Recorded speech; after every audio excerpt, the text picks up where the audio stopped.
Clearance होती है। फिर कहता है best way to measure the renal plasma flow फ्लो इज़ पीएच। ये हमारे पास याद रखना है कि पीएच के थ्रू हम प्लाज्मा ब्लड फ्लो को मेजर करते हैं पीएच से। क्लिनिकली जीएफआर देखते हैं क्रेटिनिन से। मोस्ट एक्यूरेट मेथड है इन्यूलिन एक्सक्रीशन या inulin clearance. Best function to check renal function is creatinine clearance. Again वही बात है कि हमने अगर चेक करना है या क्लिनिकली देखना है तो वो क्रेटिनिन है, लेकिन मोस्ट एक्यूरेट जो है इन्यूलिन है। ये थोड़े थोड़े डिफरेंस ये एमसीक्यूज आते हैं। नेक्स्ट पे एमसीक्यूज करते हैं क्लिनिकली जीएफआर इज क्लिनिकली का वर्ड आया तो क्रेटिनिन क्लियरेंस है। GFR can estimated by creatinine clearance. Renal plasma flow is estimated by pH. Most accurate mechanism of GRF is most accurate की बात हो रही है तो यहाँ पे इन्यूलिन हो जाएगा। Best test for measuring the GFR is inulin clearance. फिर कहते हैं best method and most accurate measurement of GFR is by inulin clearance as it is neither reabsorb not secreted. ना तो ये रीअब्सॉर्ब होता है ना ये सिक्रीट होता है। But the best method clinically is creatinine clearance at it is found in body and hence easily measurable. But it is not the most accurate way because some creatinine is secreted and hence creatinine clearance slightly overestimate the actual GFR. Again वही बात है कि जो हमारे पास इन्योलिन है ना तो वो एब्जॉर्ब होता है ना वो एक्सक्रीट होता है, तो इसलिए बेस्ट और एक्यूरेट वे जो है वो देखने का इन्योलिन है, लेकिन क्लिनिकल सेटिंग्स में हम थ्रू क्रेटिनिन क्लियरेंस देखते हैं जीएफआर को। फिर कहते हैं creatinine is use for clinical measurement of GFR over the urea because not absorb reabsorb in the blood. Most important changes in the kidney is to preserve the blood flow, increase renin secretion हो जाती है। If a substance has properties more than inulin, what will be happen to its secretion plus filtration हो जाएगी। अगर कहते हैं बाकी properties एक सब्सटेंस की ज़्यादा हैं तो वो इन्यूलिन से ऊपर क्यों नहीं आ सकता, क्योंकि या तो उसकी एब्जॉर्प्शन ज़्यादा होगी या एक्सक्रीशन ज़्यादा होगी जिसकी वजह से वो इन्यूलिन का कंपटीशन नहीं कर सकता। फिर कहते हैं a person had 1.5 litre of haemorrhage has decreased GFR urine output. What of the following will help more in resulting the GFR to normal? तो हमारे पास डिस्टिल कॉन्वुलेटेड ट्यूब्यूल्स जो हैं ये जीएफआर को नॉर्मल करेंगी। बेसिकली ये एब्जॉर्प्शन ऑफ वाटर ज़्यादा करा देंगी और एक्सक्रीशन कम करा देंगी जिसकी वजह से वॉल्यूम लॉस कम हो जाएगा। The blood vessel that runs in the kidney specially along the loop of Henle is vasa recta. The blood vessels that runs in the kidney especially along the loop of Henle is vasa recta. Move towards next page. इसमें कहता है if a substance is found in the renal artery but not in renal vein तो clearance is equal to GFR. Basically जो renal artery से हम देख रहे होते हैं वो अगर रीनल वेन में नहीं जा रही है ना तो दैट मीन्स कि हमारे पास जो जीएफआर है वो इक्वल हो गया है क्लियरेंस के। फिर कहते हैं endogenous substances use to measure GFR is creatinine. Product of GFR and plasma concentration of substance is filtration load. अब हमारे पास plasma concentration of GFR into the plasma concentration of substance ये क्या होगा हमारे पास इक्वल होता है ये फिल्ट्रेशन लोड। ये हम आगे एमसीक्यूज में पूरा पढ़ेंगे कि फिल्ट्रेशन लोड क्या होता है, सिक्रीटरी रेट क्या होता है। तो याद रखना है GFR into the plasma concentration of substance क्या होता है फिल्ट्रेशन लोड। फिर कहता है auto regulation of the GFR is achieve through the changes in glomerular efferent arteriolar resistance. ये नीचे हम इसमें मैं आपको सारा एक्सप्लेन करती हूँ कि आर्टीरियल रेजिस्टेंस कम या ज़्यादा होने से जीएफआर किस तरह से इफेक्ट होती है। What is the best way to calculate the GFR clinically तो हमारे पास क्रेटिनिन क्लियरेंस होगा। रोड ट्रैफिक एक्सीडेंट पे ब्लड लॉस हो गया, जीएफआर डिक्रीज हो गया due to decrease in the arterial blood flow की वजह से। नेक्स्ट में कहता है a young patient with the GFR less than 50 decrease urine output, the doctor should be concerned of the increase of what of the following is potassium. In the chronic renal failure, there is increased urea due to the decreased GFR. अगर renal failure हो गया ना तो वहाँ पे creatinine level increase हो जाएंगे क्योंकि बेसिकली क्रेटिनिन जो है रीनल क्लियरेंस को देखने के लिए यूज़ होता है, तो वहाँ पे ओवरऑल हमारे पास डिक्रीज जीएफआर होगी तो रीनल क्लियरेंस भी कम हो जाएगी।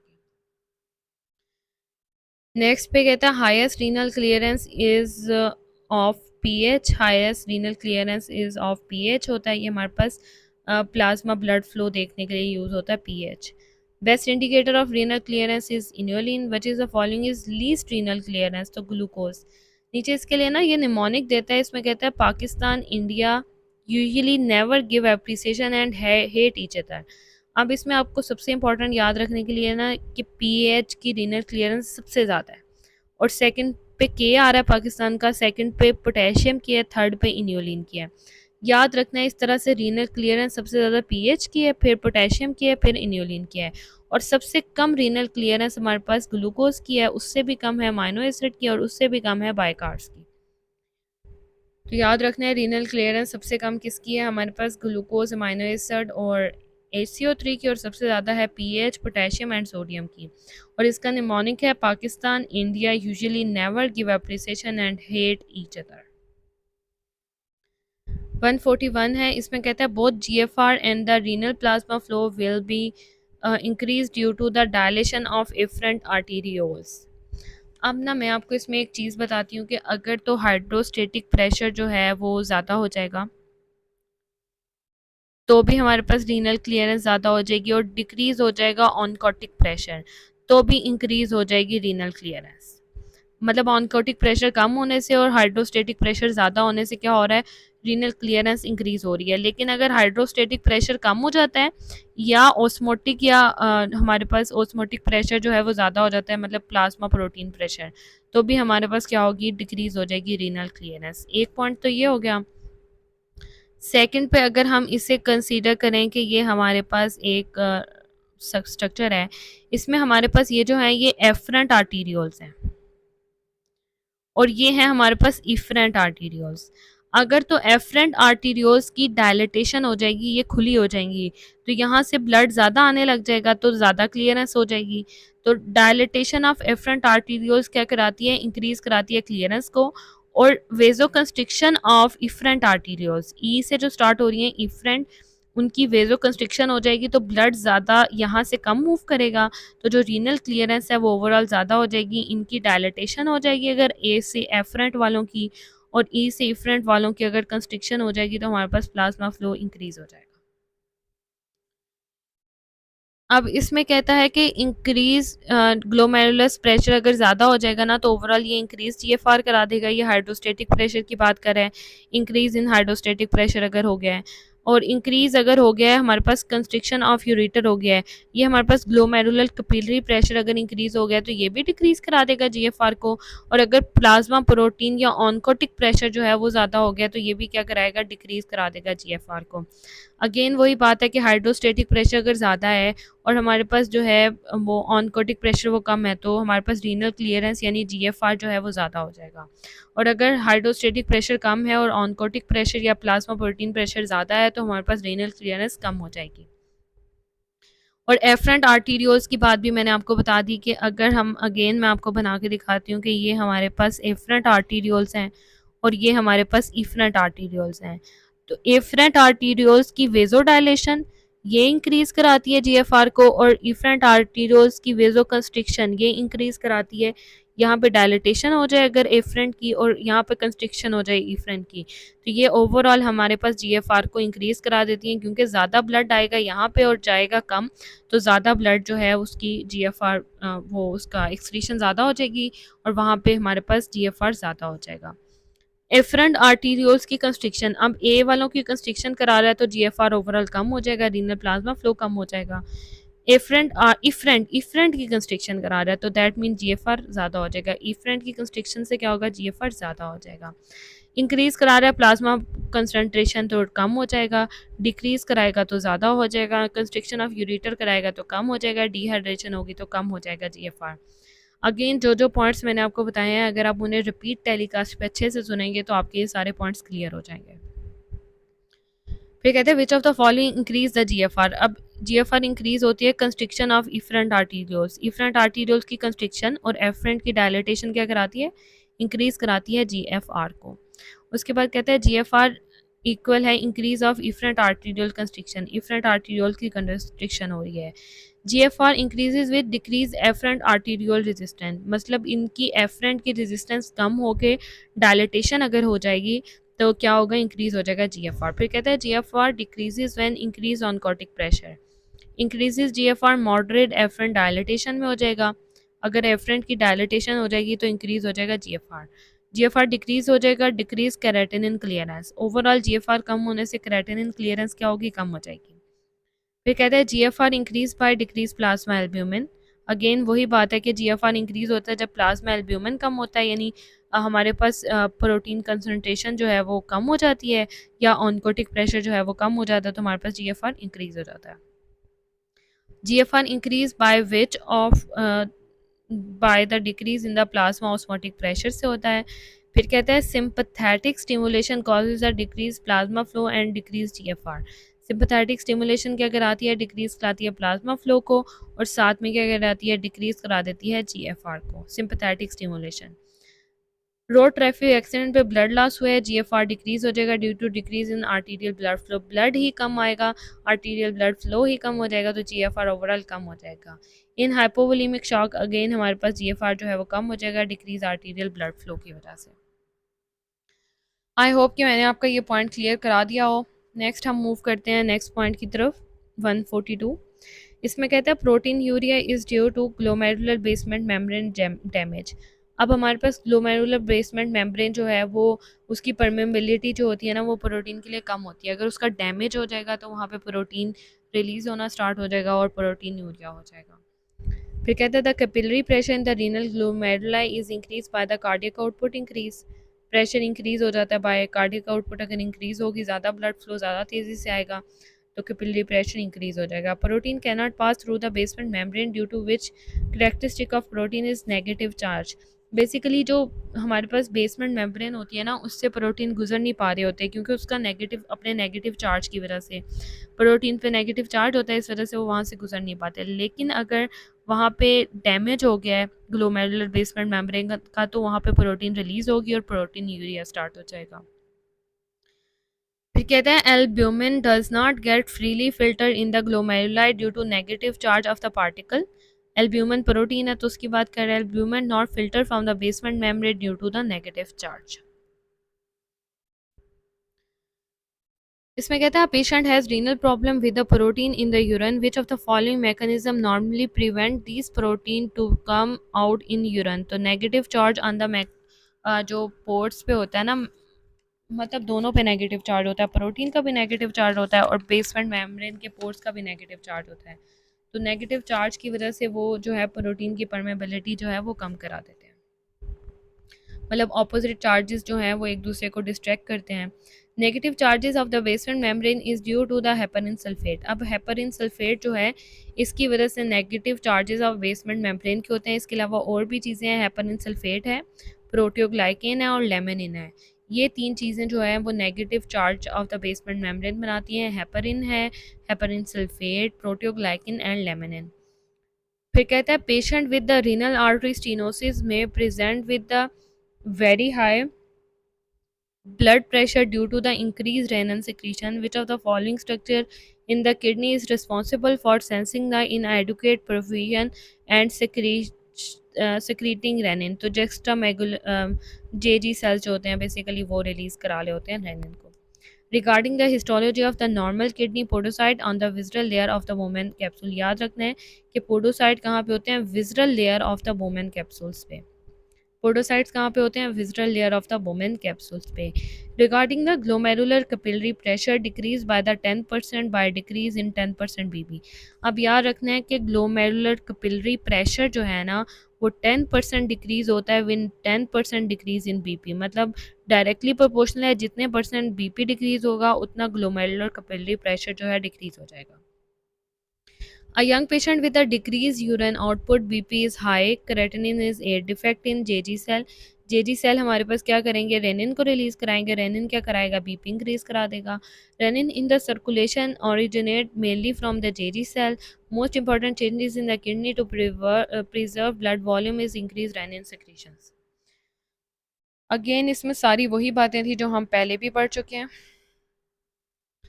नेक्स्ट पे 143 पॉइंट है, इसमें कहता है what is the best way to calculate the GFR clinically in CKD. तो क्रेटिनिन क्लियरेंस को हम क्लिनिकली देखते हैं, और अगर हम मोस्ट एक्यूरेट वे की बात करें तो वो इन्यूलिन होता है। अक्रोनिक इसमें कहता है अक्रोनिक chronic renal failure patient on dialysis है, most probable autopsy finding is hypertrophied PTH होगा। मतलब याद रखना आपने, इस क्रोनिक रीनल फेलियर के पेशेंट में क्या होता है, हाइपरट्रॉफिड पैराथायराइड हार्मोन ग्लैंड जो होता है ना वो होता है। नेक्स्ट पे कहता है patient has the end stage renal disease है, डायलिसिस पे है, और which are the following amyloidosis related protein is found. Beta two microglobulins जो है ना, माइक्रोग्लोबुलिन्स होती हैं अमाइलोडोसिस में, तो वो यहाँ पे प्रेजेंट होंगी। Patient on dialysis having the oral ulcer due to deficiency of vitamin B12।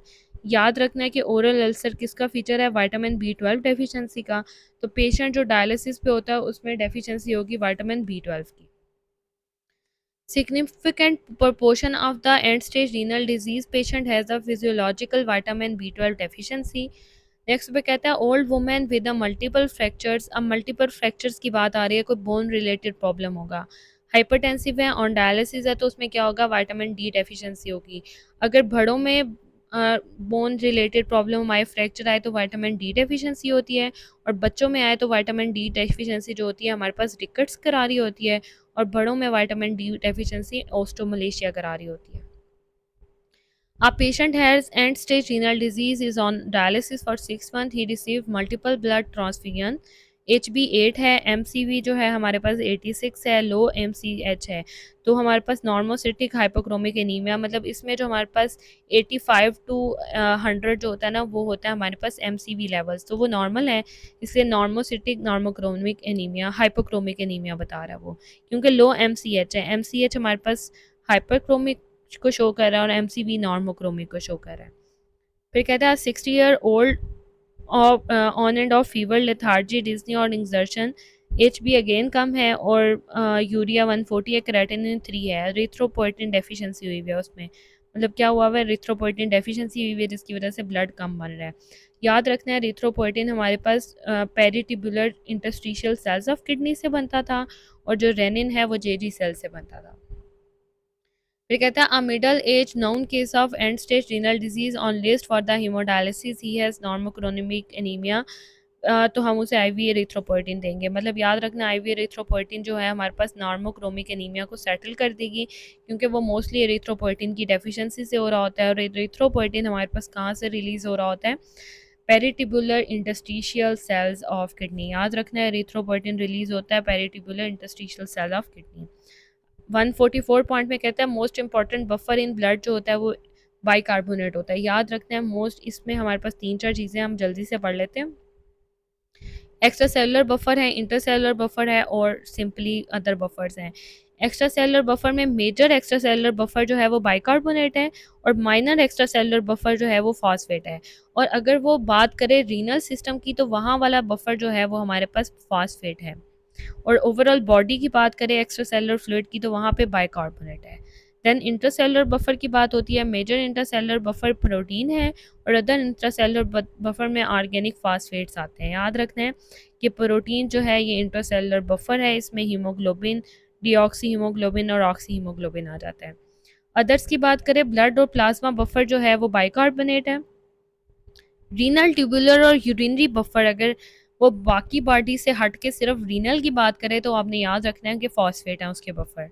Most important urinary buffer is phosphate, और most important urinary buffer quantitatively. Basically यहाँ पे वो एक्सक्लूसिवली या क्वांटिटेटिवली का वर्ड यूज़ करेगा तो अमोनिया आ जाएगा, कि एक्सक्लूसिवली कि बाकी बॉडी में वो चीज़ नहीं प्रेजेंट, सिर्फ किडनी में है, तो वो हमारे पास अमोनिया आ जाएगा, क्योंकि फॉस्फोर प्रेजेंट तो है बाकी बॉडी में, लेकिन वो एज अ बफर बहुत ज़्यादा इफेक्टिव एक्ट नहीं करता। बाइकार्बोनेट एक्स्ट्रा सेलुलर फ्लूइड का ज़्यादा अच्छा बफर है।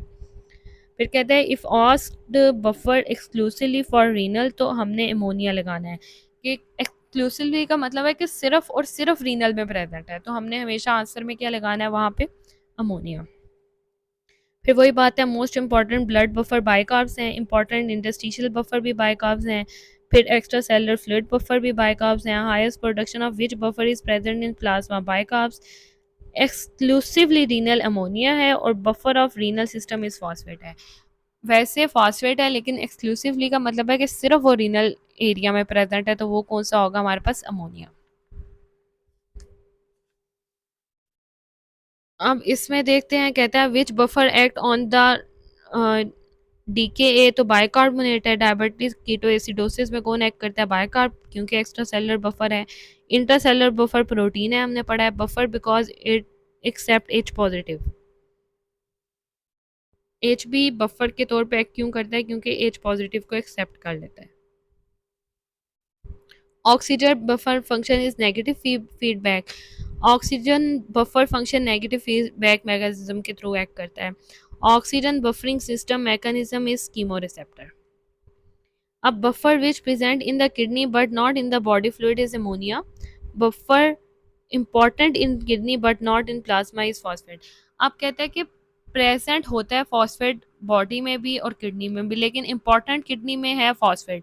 लेकिन अगर कहे कि एक्सक्लूसिवली इन किडनी की बात करें कि वो प्रेजेंट ही नहीं है बाकी बॉडी में, तो वो हमारे पास होगा अमोनिया। नेक्स्ट पे 145 पॉइंट है, इसमें कहता है अ 10 year old child died, autopsy was performed which was otherwise normal except numerous cysts in the kidney and liver. Pattern of inheritance of this disease is autosomal recessive. अब मैं आपको यहाँ पे एक बात बताती हूँ कि जो हमारे पास अगर ऑटोसोमल डोमिनेंट जो है ये पॉलीसिस्टिक किडनी डिजीज एडल्ट्स की, एडल्ट्स हमारे पास डोमिनेंट होते हैं, तो याद रखना है एडल्ट्स में जो है पॉलीसिस्टिक किडनी डिजीज़ जो है ये ऑटोसोमल डोमिनेंट होती है, और बच्चों में पॉलीसिस्टिक किडनी डिजीज़ जो होती है ये ऑटोसोमल रिसेसिव होती है। Autosomal dominant in renal parenchyma is replaced by the cyst. Autosomal recessive cystic dilatation of collecting duct often present in infancy, बच्चों में प्रेजेंट होती है तो रिसेसिव है, बड़ों में प्रेजेंट होगी तो ये डोमिनेंट है। 15 से 30 साल में कॉमन होती है even through the genetic defect in present at birth. Associated with the liver cyst 70%। Berry aneurysm of circle of Willis हो जाता है। Cardiovascular system MVP aortic dilatation और डायसेक्शन हो जाती है। और ऑटोसोमल रिसेसिव में कंजेनिटल हेपेटिक फाइब्रोसिस हो जाती है। Significant oliguria renal failure in the utero can lead to the Potter sequence. Again वही बात है, मैंने आपको बताया कि ऑटोसोमल डोमिनेंट होती है एडल्ट्स में, ऑटोसोमल रिसेसिव होती है बच्चों में। और एक इंपॉर्टेंट चीज़ और है कि बेरी एन्यूरिज्म ये कहाँ पे कॉज कराती है? एडल्ट्स में। और साथ में ये सब रेकनाइड हेमरेज भी कॉज कराती है। सब रेकनाइड हेमरेज कौन कराती है? Autosomal dominant polycystic kidney disease. अब नीचे एमसीक्यूज पढ़ते हैं। Mode of inheritance of autosomal polycystic kidney disease autosomal dominant. Adults में ऑटोसोमल डोमिनेंट होती है। 10 ईयर की बात है तो ये हमारे पास ऑटोसोमल रिसेसिव आ जाएगा। एडल्ट्स बड़े होते हैं तो वो डोमिनेंट होते हैं, तो इनमें डोमिनेंट होती है ऑटोसोमल। और अगर बच्चे छोटे होते हैं रिसेसिव होते हैं तो इनमें ऑटोसोमल रिसेसिव होती है पॉलीसिस्टिक किडनी डिजीज। फिर कहते हैं AD PKD is associated with sub arachnoid haemorrhage. Adult polycystic kidney disease sub arachnoid haemorrhage के साथ एसोसिएटेड होती है, इसमें बेरी एन्यूरिज्म भी हो जाता है। फिर कहते हैं अ 30 year old man died of suddenly after sudden rise in blood pressure at autopsy. The ruptured vessel completely lakhs the tunica media. Tunica media का लैक है और एन्यूरिज्म जो होगा याद रखना है कि वो होगा हमारे पास बेरी एन्यूरिज्म। ट्यूनिका मीडिया में बेरी एन्यूरिज्म होता है, और अगर कह दे कि ट्यूनिका इंटीमा का मसला है तो वो हमारे पास एओर्टिक एन्यूरिज्म होता है। याद रखना है ट्यूनिका मीडिया में एम से मीडिया है तो बेरी एन्यूरिज्म है, आई से इंटीमा है तो एओर्टिक एन्यूरिज्म है। Thank you so much for watching my video. Stay tuned for next video.